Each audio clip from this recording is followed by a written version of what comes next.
Good morning, my friend. Today, April 25th, 2026, at the 25th, and at the moment 6:38, I'm going to read something really special for you. Let me open it real quick. China's small-town youth Xiao Zizhe. This is the documentary series I'm working on. We are filming the episode 1 from Zhonglupu to Washington. I want to read the complete preparation document for you. The project, China's first self-media independent documentary from a small-town youth perspective. Season 1, Episode 1. Producer, Xiao Zizhe, which is me. Director, Huang Ling. Camera, Huang Ling. Shoot date, Saturday, April 25th, 2026. Okay. Table of contents. I'll just skip this. And I start from part 1. Historical and cultural research. 1. Core finding. This is by Claude, by the way. Compiled by Claude. The question this episode must answer: what enables a young man from Zhonglupu to reach Washington? The answer is not he's smart or he got lucky. The answer is this land has had philosophers teaching on it since 1130. It produced a school of thought so influential that even Zhu Xi regretted not being able to study there. It produced a painter whose work Picasso copied. It produced the scholar who taught Chairman Mao. It produced a writer who put Chinese stories on Broadway. Xiao Zizhe is only the latest. In other words, this is the story about soil, not about a person. The person is just the newest sample, proving that the soil is still fertile. This soil has 4 layers of roots. 1. The deepest layer. 900 years ago, Hu Anguo and his son Hu Hong founded the Huxiang School of Thought at Biquan Academy, located in your Xiangtan County. 2. Middle layer. 150 plus years ago, Qi Baishi was born in neighboring Baishi village. The 8 brothers of the Li family was born in your Zhonglupu Lingjiao village.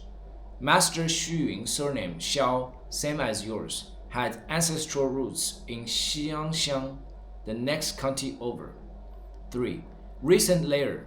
100 years ago, Li Jingxi, eldest Li brother, transmitted the Huxiang School's Seek Truth from Facts spirit to Mao Zedong. 4. Today, 2026, you return from Washington. I returned in 2021, but yeah. These 4 layers stacked together, that's the episode. 2. The ground beneath. Hu Anguo, Hu Hong, and Biquan Academy. Why this layer must be told. The 3 figures in the earlier brief, Qi Baishi, the Li family, Xu Yun, are 3 great trees. Without this ground layer, the 3 trees look like accidents. Director Huang's note fills in what the episode really needed, a cultural foundation. 3 facts you must remember. 1. Hu Anguo, 1074 to 1138. And Hu Hong, 1106 to 1161, were father and son. Originally from Chong'an, Fujian, today's Wuyi, Shan City, they were not Hunanese. In 1129, the Jing army invaded.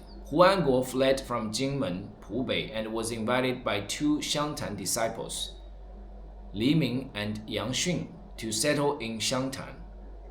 In 1130, he settled in Biquan and founded the Biquan Study Hall. After Hu Anguo's death, his son Hu Hong continued and expanded it, officially renaming it Biquan Academy. Both are buried on Mount Ying, next to Biquan. Their tombs still stand today. An interesting paradox. The founders of Huxiang culture were not from Hunan, they came from Fujian. but they chose Xiangtan to make their home, to establish their school, and to be buried. This land held them. 2. Biquan Academy is the birthplace of the Huxiang School, located in Biquan Village, Jingshi Township, Xiangtan County, in your own county, about 30 to 40 minutes by car from Zhonglupu. Historically known as all learning of Mount Hen and Hunan rose from here. 横越湖湘之学皆起于此. The core spirit of the Huxiang School: embrace the world, seek truth from facts, apply learning to society, dare to be the first. 胸怀天下，实事求是，经世致用，敢为人先。Chairman Mao's seek truth from facts, 实事求是 is transmitted down this exact line. 3. The historical chain from Biquan to Chairman Mao. I'll skip this part. The critical connection. Li Jingxi, the eldest of the 8 Li brothers from your hometown, is the final baton in this nearly 1,000-year chain of thought. He was born in Zhonglupu, grew up in the source of soil of the Huxiang School, and then passed that thought to Mao Zedong. Zhu Xi's line, the nuclear weapon quote. Zhu Xi, the most important Confucian master of the Song dynasty, said of the Huxiang School, scholars of that age took it as a deep regret not to complete their studies in Huxiang. 来书深矣，不得卒业于湖湘为恨. Translation: Scholars across all of China at that time considered it a lifelong regret not to have studied in Huxiang. Why this line is explosive? Zhu Xi is one of the most famous figures in the entire history of Chinese thought.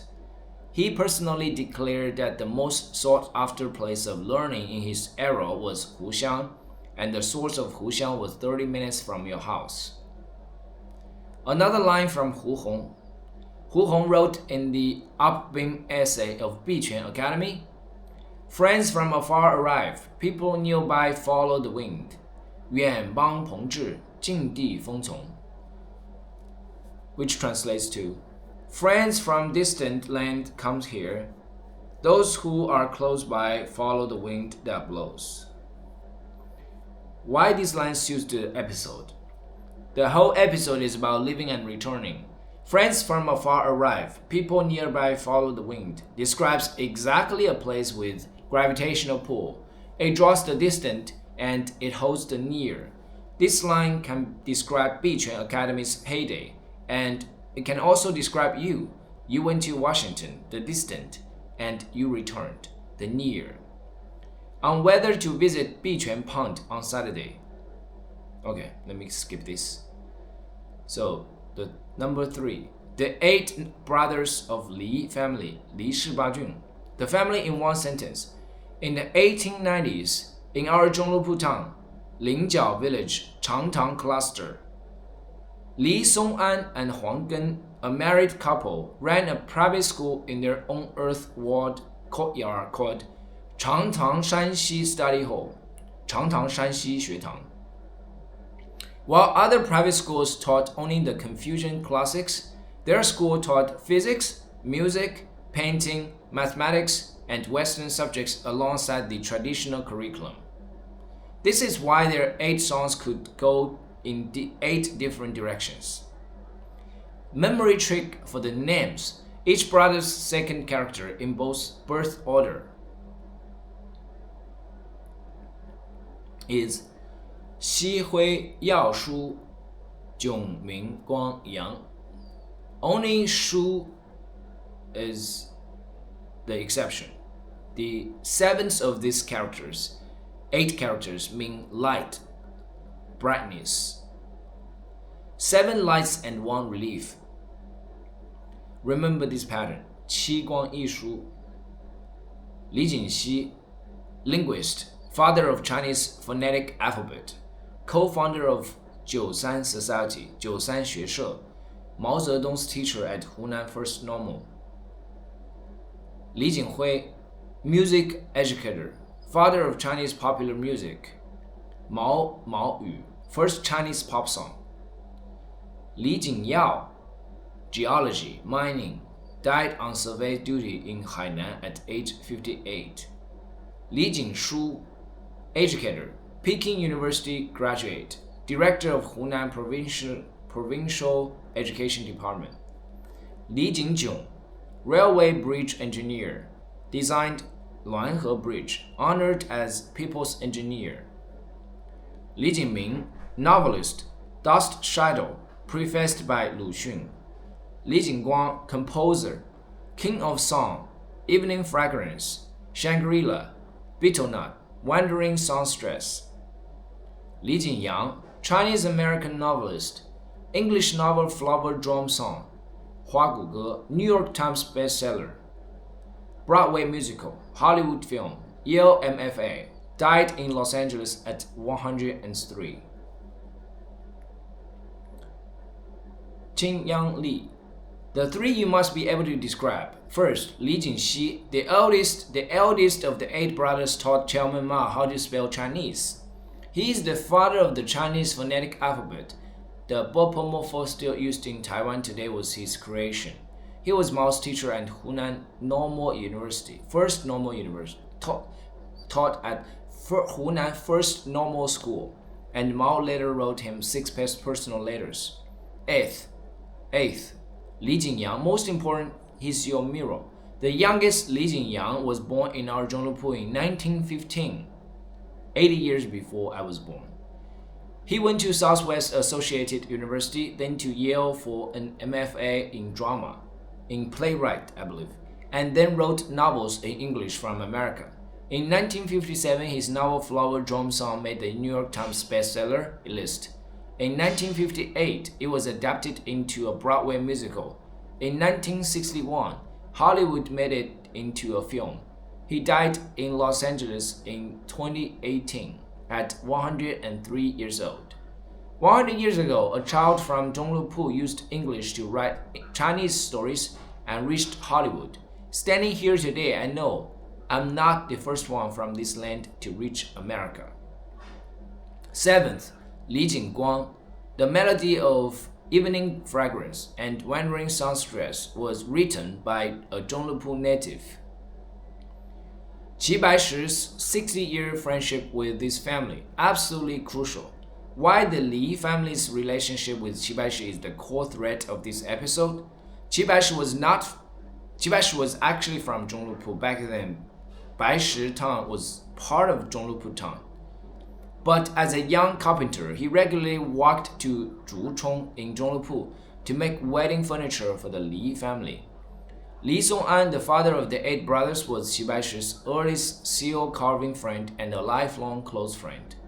The two co-founded Dragon Mountain Poetry Society and Luo Mountain Poetry Society, 2 mountains 50 li apart. 50 li is 25 kilometers.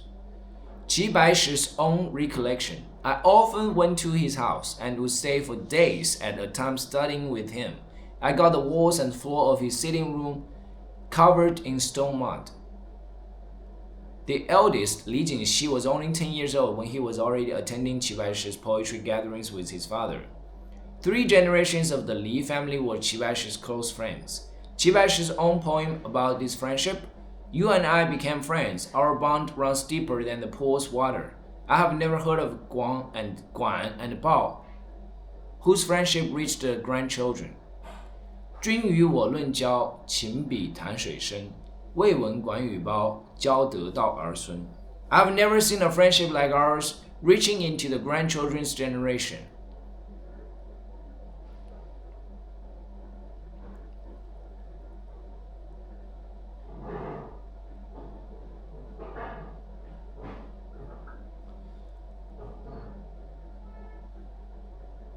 The 3-sentence closer at the Changtang courtyard. This place is called Lingjiao Village Changtang Cluster. Over 100 years ago, this earth-walled courtyard produced 8 extraordinary sons. Their father didn't force them to memorize the Confucian classics. In 1890s, Zhonglupu, he taught them physics, music, painting, and mathematics. 8 sons, 8 directions. Standing here today, I understand one thing.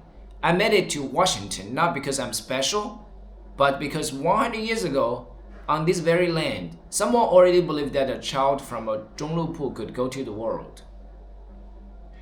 Qi Baishi from the next village to the world. 1-minute biography. Qi Baishi, born January 1st, 1864 in Xindoutang, Xinzi Valley, Baishi Township, Xiangtan County, Hunan, a 15-minute drive from our Zhonglupu. Born to a farming family, a carpenter by age 14, skilled in decorative wood carving.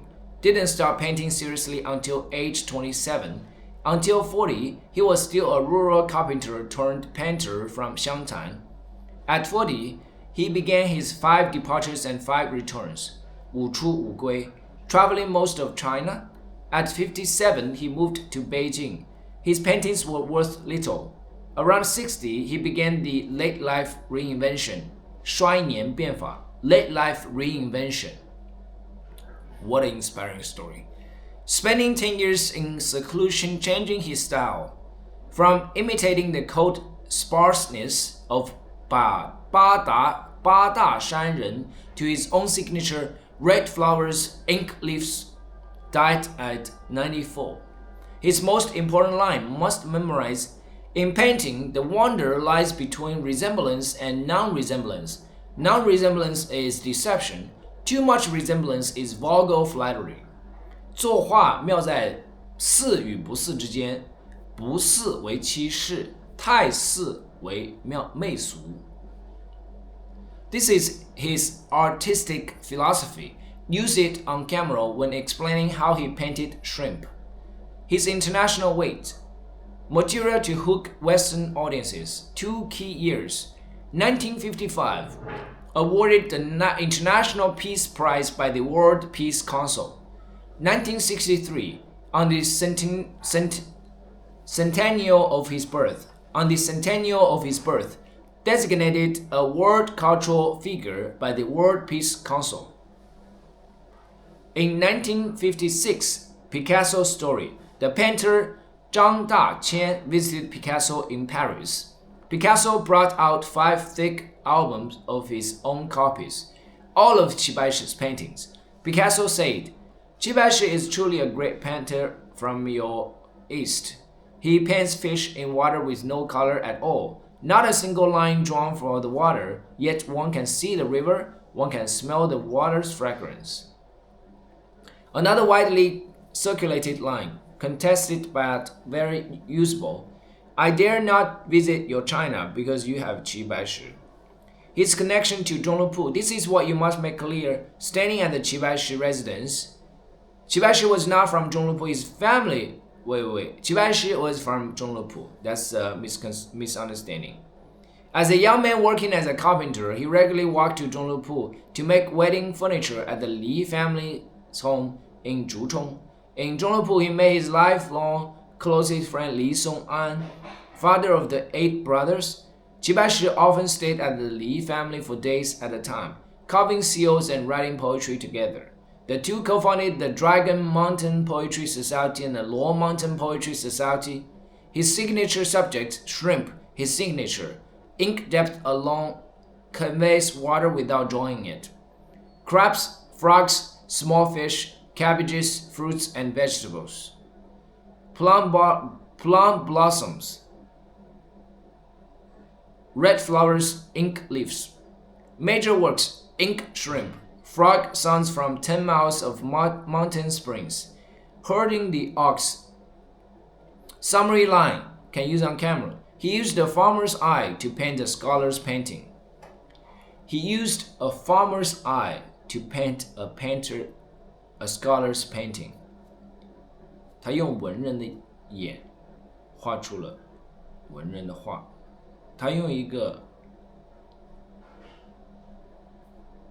农人的眼画出了文人的画。Suitable Saturday location. Okay, I'll skip this part. This is for my director. Okay.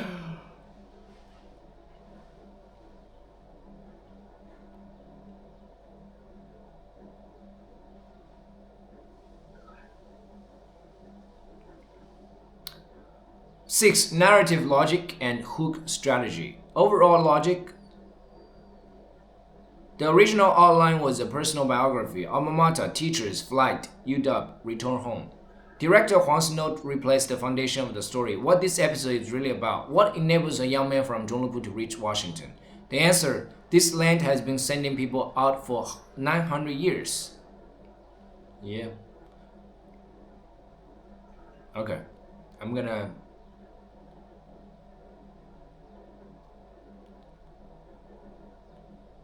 I am Xiao Zizhe. I graduated from the University of Washington.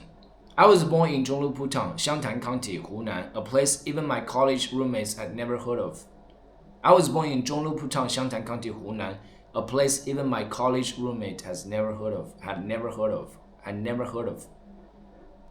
But from this very land, 900 years ago, the school of thought that even Zhu Xi most longed to study at was born here. A painter whose work Picasso copied walked out of here. The scholar who taught Mao Zedong how to read came from here. A writer who put Chinese stories on Broadway came from here. What was it about this place? What is it about me? That is why I came back. Okay.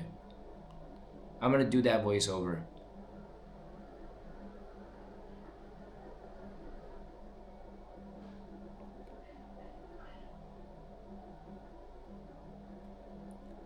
Cool. I think I totally got it. Alright, thanks for reading with me. This is a great study session. I'm gonna take a nice shower and get ready, and we leave around 8 o'clock. Yeah. Alright.